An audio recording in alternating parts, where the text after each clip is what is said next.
Should look at your guest list a little bit more carefully, because Max ain't supposed to be in here. You know why? Are we having a problem here? Hef! Hugh Hefner! Axel Foley! Beverly Hills Cop 2.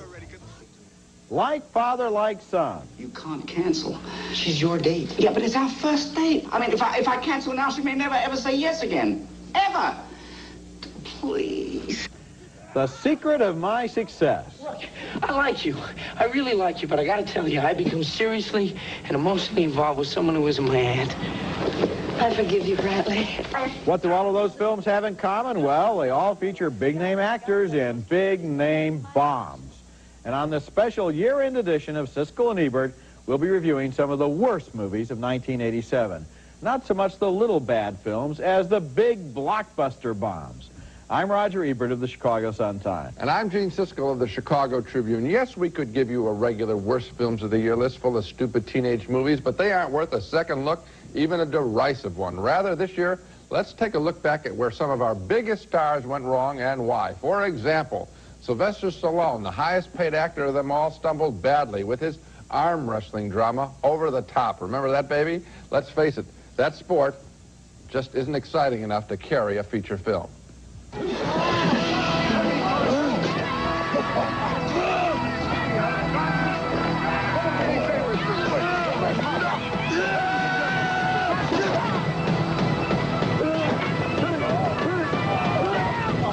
don't know what's more exciting there, the fingernails or the sweat. The movie is also about Stallone trying to win back his son after Stallone has been divorced. Their scenes carry no drama either. Grandfather always said you were a loser. Now you're trying to make me one, and I hate you for it. Mike, I don't care what your grandfather thinks about me, okay? All I care about is you. Now, you lost back there because you beat yourself. You let yourself get beat. I know you can do it. You're a special kid. You're my boy, do you understand? But you're also a spoiled, rich brat who's always had everything done for him. Now it's time to do for yourself, Mike, and you can do it. Because I'm telling you, the world meets nobody halfway. Do you understand what that means? If you want it, Mike, you gotta take it. What inspirational dialogue. And as for the arm wrestling, well, Johnny Carson gave this film a great review before it opened. I remember in his monologue, he said that the sequel was going to be about thumb wrestling. Over the Top was ill-conceived from the beginning. Stallone just took his reported $12 million guarantee and gave us something I might think would be like Rocky 55. I mean, it is really bad. Every time I see a Stallone movie these days, I think back with regret to the Stallone that was, the person who really had a quirky individual sense of humor and a real screen presence and is not packaging himself in these, you know, one monster role after another. It's a real loss. Our next big-name bomb of 1987 was The Secret of My Success, which did very well at the box office. This was a major hit, but it was one of the dumbest films of the year, with Michael J. Fox as a college graduate who talks his uncle into giving him a job in the mailroom of a big company, and then he carries out a masquerade as a junior executive. Here's the scene where Fox tries to change into his business suit in the company elevator. Oh, damn that thing. This thing's stuck again. These elevators are stuck again. I'm sick and tired of these elevators always getting stuck.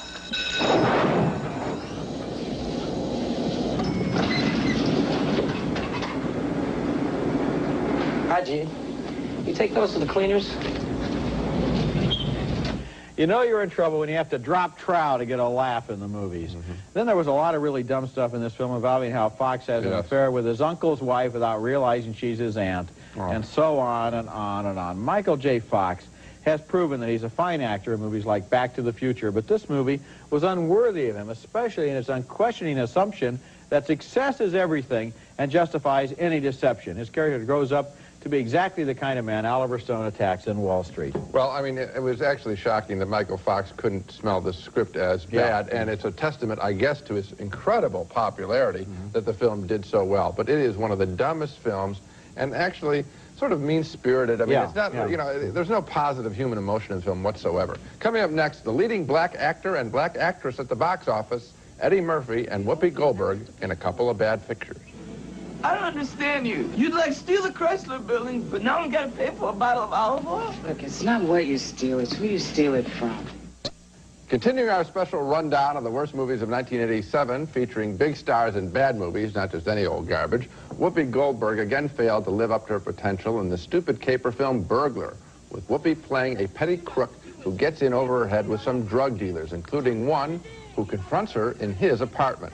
You are artists. You enter stuff, you feel, you are moving and grooving with the real thing, you know? I should go now, yeah. All right, who are you? Whoa! You're gonna let me know why you're here. You think I'm a fool? You're gonna tell me why you're here. Let me know. You're gonna let me know. Or I'm gonna catch you. Tell me. Tell me. Tell me. I'm gonna tell you this much. Oh, yes, the old groin joke. Boy, I'm tired of that. And what is Goldberg doing there but just running off at the mouth as if she were some kind of stupid wind-up toy? Here is a woman who proves she can act in The Color Purple. She hasn't made a good film since, and Burglar is the worst of them all. I'm sick of seeing her in action-adventure pictures, running through streets and getting hit by cars and smashing into people. I think she grabbed some fast money and some bad script after her great film debut in Color Purple, and we are now paying for it. Yeah, and in a movie later in the year called Fatal Beauty, she reminded us once again of what a good actress she is. She has a monologue in there where she talks about a child that she had and what happened to that child. And once again, I'm thinking, if you can do, anyone who can do this should be so grateful to be able to act that well that they shouldn't want to run around with stupid car chase and shootout scenes, and should do more with her career. And I think she has to share the blame because she is picking these scripts. She can do a lot of things, and she's just taking the dough here. She and her agents, anyway. There must be something out there. I mean, I know it's hard to find good scripts, but it certainly seems to be altogether too easy for her to find bad ones. Our next bad movie of 1987 was the biggest box office hit of 1987, but it's on our list of bad films anyway because we thought it was a real disappointment. That's Eddie Murphy and Beverly Hills Cop 2. Now, this was an effective and efficient movie if what you want are a lot of brainless chase scenes and routine shootouts and a complete waste of the acting talents and comic talents of Eddie Murphy. But why? Why was the clever original idea of a tough Detroit cop in chic Beverly Hills thrown away in this witless sequel which came right off the assembly line of people who were too lazy or too cynical to think up funny dialogue and situations with wit? Look at this scene, for example. Not steering! Well, do the brakes work? I don't know, I haven't tried them yet!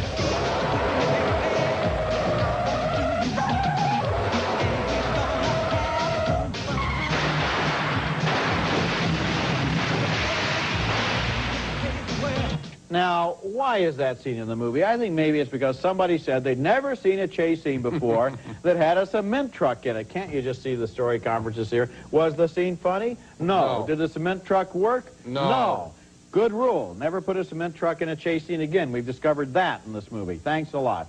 Beverly Hills Cop 2 is a prime illustration of the biggest weakness of Hollywood movies today, which is that the screenplays don't bother to work at creating characters or situations or clever dialogue. They don't do the sorts of things screenplays used to do in the movies. They just plug in high-budget, routine cliches off the special effects guys, the assembly line of stunts and shootouts, and the true artists of these movies are not the people who are in them, the people who write them or direct them, but the craftsmen, the guys in the Stuntman's Guild. If Eddie Murphy ever really does a movie that does explore the life of a black cop from Detroit in the snob belt of California, that could be a good movie. They've got the idea, but they don't have the courage or the imagination. They don't take the time to write it.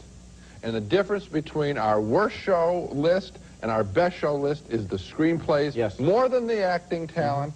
I'm telling you, you put the best actors in scripts like this, and they bomb out.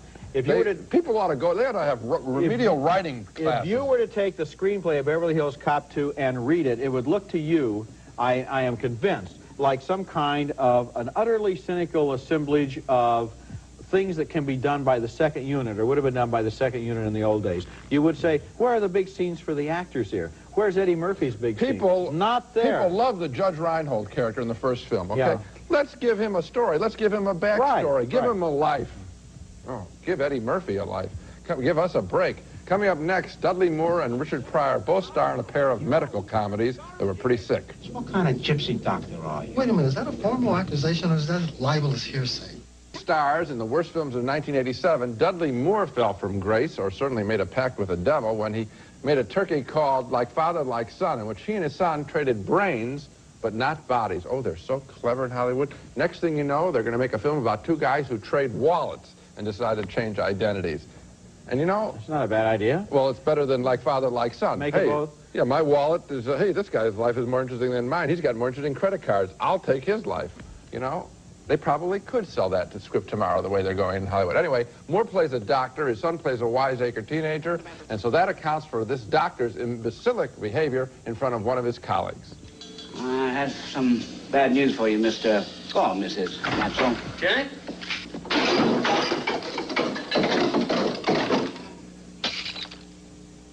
Yeah.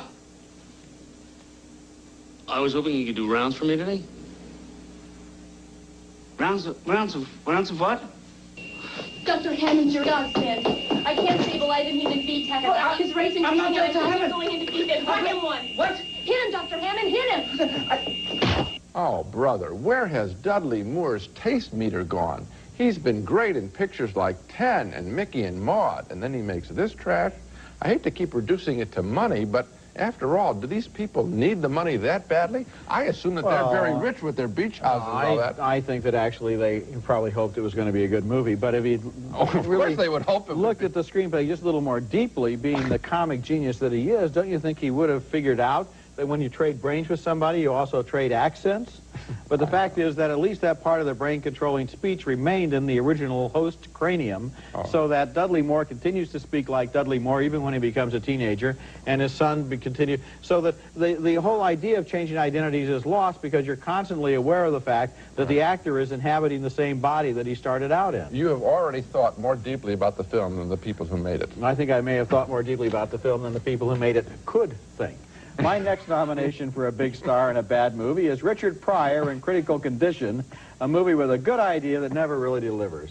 Pryor plays a patient who's mistaken for a doctor in a hospital mix-up and goes along with a masquerade to save his life. Just throw me in the bed and forget about me. And to make sure that my last days are comfortable, keep me highly medicated. You know my condition. Yes, I do. You're suffering from a severe case full of...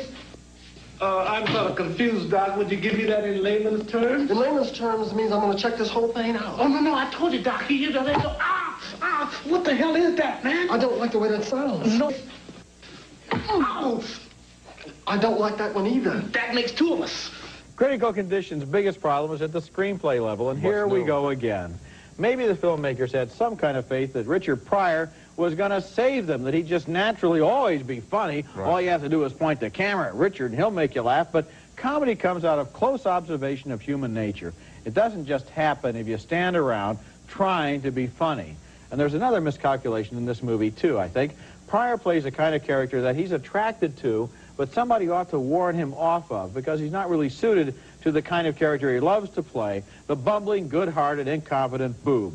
I like him a lot better when he plays smart, and when he knows all of the angles, and when he's way ahead of the people in the movie, instead of just, oh, look at me, how did I get this hospital uniform on, what am I doing here? You know, ever since his accident, he has been playing a goody-goody, and we know that Richard Pryor, he may be a good person, but we know that he is, as you said, sharp. I mean, comedians are probably some of the sharpest people around, and they have to be that sharp. When we watch them, when the camera is on them, they have to be way ahead of people. Like Rodney Dangerfield is always ahead of what's going on, and that's the level that Pryor should be playing at. You know, I thought of this picture, and the person who would have played this to a hilt would have been Groucho Marx. Of course, he would have worked on the script, but it would have been so wild and so funny. Well, yeah, but of course, if it had been written in that way, it would have been a little sharper, too. And Groucho Marx was never an incompetent boob who stumbled through anything. No, he was always the one with the... putting everybody down, right? Okay. Coming up next, the worst movie of 1987, and maybe of the decade. And if you think that our choice might be Ishtar, you may not be disappointed. Say shh. Shh. Now say muck. Muck. Now say shh and muck together real fast. Smuck. Our list of the year's worst movies featuring big stars, one of the worst, really bottom of the barrel, featured the biggest star in television today, Bill Cosby, doing a James Bond parody, I guess, in a movie called Leonard Part 6. Now, you know you're in trouble when the joke in the movie's title isn't even funny. I guess he was trying to have a joke like Airplane the movie. Well, that was funny about 6 years ago. Leonard Part 6 isn't funny today, the title or the film. This is supposed to be his sixth adventure, and that's why it's Leonard Part 6. You need a little, card explaining the title to you when you walk in the theater. This time he's trying to save the world from an evil cabal by capturing a globular source of power. The tragedy of this film is that Bill Cosby participates so lazily in so many dumb action comedy sequences, like this time when he's trying to break through an armored door with his armored Porsche car.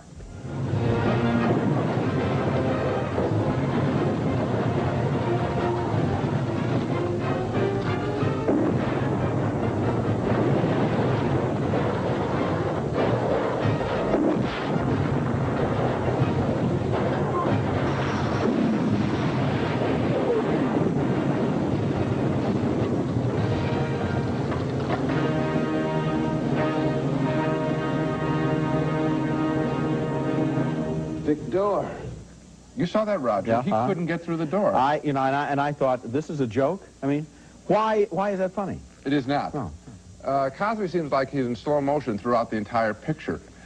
And you know what's really tragic? You and I are now saying that Bill Cosby didn't know that something was funny. Bill Cosby is one of the funniest people in the world. How could he have made this picture? It's as if he doesn't realize that in an action picture, even a parody, you need real action. He's almost trying to do his relaxed stand-up comedy act on film, only this time he doesn't have a single good joke to tell. It's an enormous waste of talent. At least, though, I guess, the saving grace is there won't be Leonard Part 7. I think I understand the title, Gene. You know, we have a rule of thumb, which we handled on last year's Worst of the Year show, which is that the more sequels they make, the worse they get. Like Friday the 13th, yes. Part 5 is worse than Part 4. Generally. Well, they realized this movie wasn't good enough to be Part 1. Oh. The problem is it's not even good enough to be Part 6. It's about Part 17.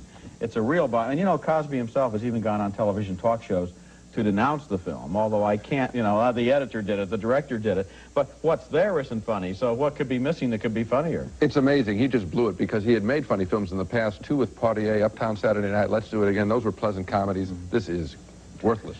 Okay, now let's have a roll of the drums, please, but imaginary drums, because this movie isn't good enough for real drums. I have saved the last spot on the program for the biggest bomb of 1987, or of almost any recent year.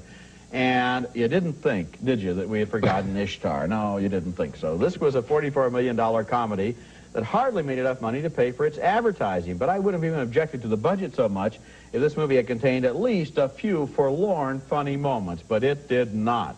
The movie starred Warren Beatty and Dustin Hoffman as a couple of untalented song and dance men who get a booking in North Africa and wind up singing to the camels.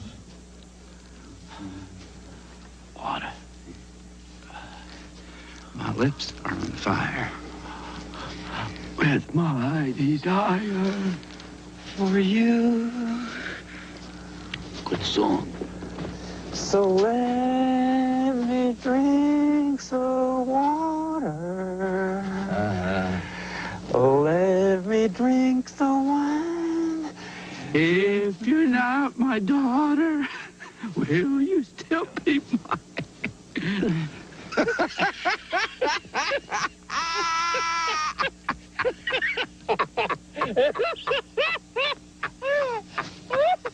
The most pathetic thing about that scene is that they obviously think they're funny there. And they are not. Basically, one of the rules of comedy, which both of these guys know in other movies, is you never act as if you think you're funny, because then it isn't funny. You always have to act as if you don't know you're funny. Right. Maybe they'll remember that their next time around with the comedy. Maybe the failure of Ishtar provides an excuse to talk about the whole mystery of chemistry in the movies. Why people like Dustin Hoffman and Warren Beatty can make great comedies on their own, and yet the combination this time of these two of them with writer-director Elaine May, whose own movie, A New Leaf, is a hilarious film. Right. This combination just didn't work. Since all three of them are so talented, I have a theory. I think the enormous $44 million budget created and paid for so many complexities, so many delays, so many retakes during the filming that a fragile thing like humor was just beaten out of the script. They were just too exhausted by the end of this project. I'll even bet that if they had made this movie on a shoestring, it might have been funnier. Or if they had extemporized it in just in a fake sand dune instead of real desert. I mean, made it totally fake and just talked in front of the camera, they would have been very funny. This is a shocking film because I do think that Warren Beatty has a little bit of difficulty with comedy with another big star. He had it with Jack Nicholson in The Fortune, another shockingly bad film made by a great director, Mike Nichols. So maybe it is this clash of titans, if you will, and suddenly humor is lost. Well, you just said something that really triggered me, because I can understand why David Lean wanted to have sand dunes for Lawrence of Arabia. Yes. But I can't understand why Elaine May wanted to have sand dunes for Ishtar. If this was a remake of the Crosby Hope pictures, then why not put it in front of a phony backdrop? And let him come up to a camel that's obviously on the Paramount back lot. Maybe that would, or Columbia, come to think of it, back lot. Would have been a lot funnier. I just saw Road to Morocco, and it is funnier than Ishtar. Of course, that's really an insult, I guess, to Road to Morocco. Anything is funnier than Ishtar. That's it, except Leonard Part 6. That's it for this look at the worst movies of the past year. Next week, we'll look at 4 new movies, and until then, the balcony is closed.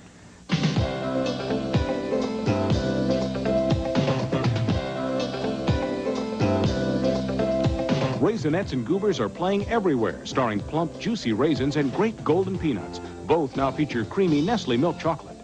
Dry skin can be sensitive skin, so now there's new fragrance-free Curel. Most women agree, Curel ends dry skin. Glade air freshener. Nothing freshens a home like Glade. Now in 11 fresh scents. Glade. Get a VCR for Christmas? Then you need the 1988 edition of Roger Ebert's movie Home Companion.